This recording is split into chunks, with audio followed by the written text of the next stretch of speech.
বাপ রে বাপ রে বাপ, শাকিব খান তো ভাই অন্য উচ্চতায় চলে গিয়েছে। অন্য উচ্চতায় নিয়ে যাচ্ছে আর একটা প্রোডাকশন হাউস। একটা প্রোডাকশন হাউস এই লেভেলের ব্যাকিং করতে পারে একটা ছবিকে। এবং ঠিক আছে, পরবর্তী তারা যে ছবিটা নিয়ে আসবে সেটা নাকি দুর্গা পুজো রিলিজ হবে, এই কথাটা মাঝখানে শোনা গিয়েছিল। এবার একটা মারাত্মক রকম বম্ব কিন্তু অলরেডি প্রডিউসার ফাটিয়েছেন। প্রডিউসার চ্যানেল আইয়ে করা একটা ইন্টারভিউতে নিজে এটা জানিয়েছেন, megastar Shakib Khan in Hollywood. Yes, Shakib Khan হলিউডে ছবি করতে চলেছেন। ব্যাপারটা শুনে কীরকম লাগছে না? একটা বাংলা ছবি হতে চলেছে যেটাতে হলিউডের কো প্রডিউসাররা থাকবে।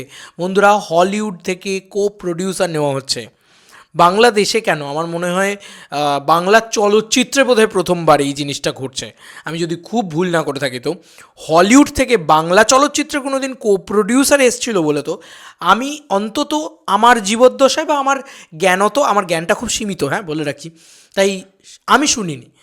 আমার এই সীমিত জ্ঞানে আমি শুনিনি, হতেই পারে এমন ঘটনা, বাট আমি শুনিনি। তাই আমি না দেখে জাস্ট এইটা হয়ে গেছিলাম। আমি পুরো হয়ে গেছি, কি বলছে এটা, পাগল ফাগলের মতন কথাবার্তা। তো আমার তো এটা মনে হয়েছিল প্রথমে। তারপরে মনে হলো যে উনি তো প্রডিউসার, উনি তো অফিসিয়াল প্রডিউসার, উনি তো অনন্য মামুন নন। মানে আমার এটুকুই বিশ্বাস যে উনি অনন্য মামুন নন। তো যাই হোক, উনি অনন্য মামুন তো অনেক কথা বলে, ওই জন্য আর কি। তো এরকম একটা কথা যখন বেরোয় না, তখন একটা বাংলা ছবির চলচ্চিত্র সুপারস্টার বা বাংলা ছবির একটা মেগাস্টার, সেই যে কোন আন্তর্জাতিক মানে চলে গিয়েছে, এটা কিন্তু বোঝার ব্যাপার। আচ্ছা, তুমি আমাকে একটা কথা বলো তো, যে হলিউডের আর্টিস্টরাও নাকি এই ছবির ভিতরে থাকবে বলছেন।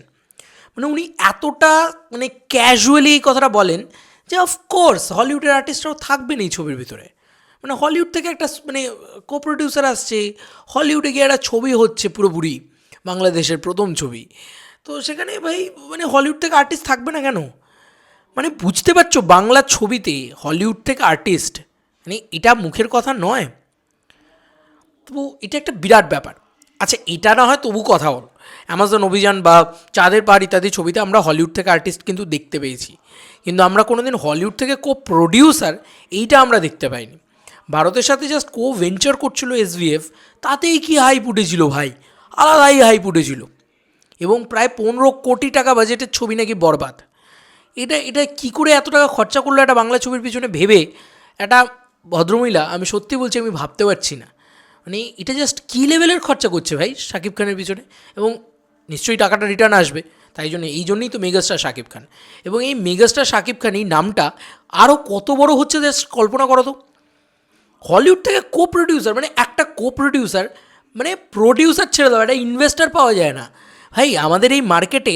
একটা ইনভেস্টার ঠিকঠাক পাওয়া যায় না, সেখানে মেগাস্টার শাকিব খান, যে দেশের বাংলাদেশের বক্স অফিসের অবস্থা খুব খারাপ, যে দেশের মানে সিনেমা বিজনেস খুব খারাপ, সেরকম একটা পরিস্থিতিতে দাঁড়িয়ে হলিউড থেকে কো প্রডিউস করছে।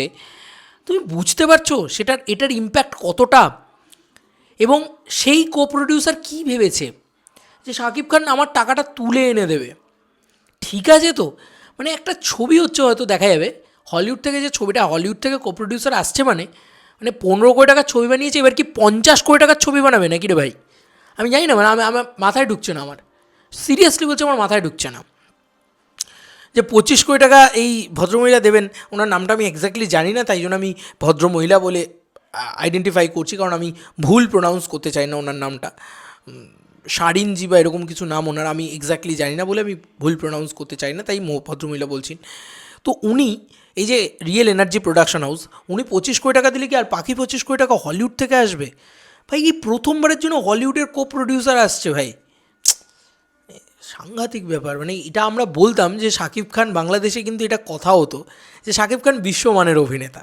শাকিব খান মানে বড় যখন তুফান রিলিজ করেছিল, যে এই সিনেমাটা বিশ্বমানের হয়েছে, এই সিনেমাটা বিশ্বে সবাই ভাল লাগবে, সবাই দেখছিল সেই সময়, আর দেখছিল সারা বিশ্ব, সত্যি বাংলা ছবি দেখছিল। কিন্তু কেউ কি কোনো দিন ভেবেছিল যে বাংলা ছবিতে শাকিব খান হলিউডের কো প্রডিউসার নিয়ে আসবে? সিরিয়াসলি আমি সত্যি বলছি, আমি মানে এইরকম মেগাস্টারকে নিয়ে সেলিব্রেট করতে তো অবশ্যই চাই, অবশ্যই চাই। মানে এটা জাস্ট মানে কী বলবো, একটা আলাদা পাওনা হয়ে গেছে তো। মানে এটা মুখের কথা নয়। এবং এটা বাংলা ছবির জন্য যে কত বড় মানে অহংকারের, হ্যাঁ আমি বাঙালি, আজকে আমার কাছে অহংকারের, আমিও বুকটুকে বলতে পারবো যে ইয়েস আমার কাছে শাকিব খান রয়েছে, যে হলিউড থেকে কো প্রডিউসার নিয়ে আসে। দম হ্যাঁ তো কেউ করে দেখা এরকম লেভেলের জিনিসপত্র, উরে বাপরে বাপ, ম্যাসিভ। মানে বড় হতে হতে হতে হতে তো তুফানের তো আর মানে গোটা দেশে মন ভরছে না, গোটা পৃথিবী চাই। হ্যাঁ সাবাস, क्या चाहिए রে তেরে কো, পুরা দেশ না গোটা পৃথিবী। যাই হোক, তোমাদের কার কি মতামত এন্টায়ার ভিডিওটাকে নিয়ে জানিও কমেন্ট সেকশনে। নাচো নাচো সাকিবিয়ানরা, নাচো, সেলিব্রেট করো ভাই, সেলিব্রেট করো। What a mega star man, Bangla সারা জীবন মনে রাখবে এরকম মেগা স্টারকে। চলো বন্ধুরা, নতুন কোনো ভিডিওতে দেখা হবে, বাই।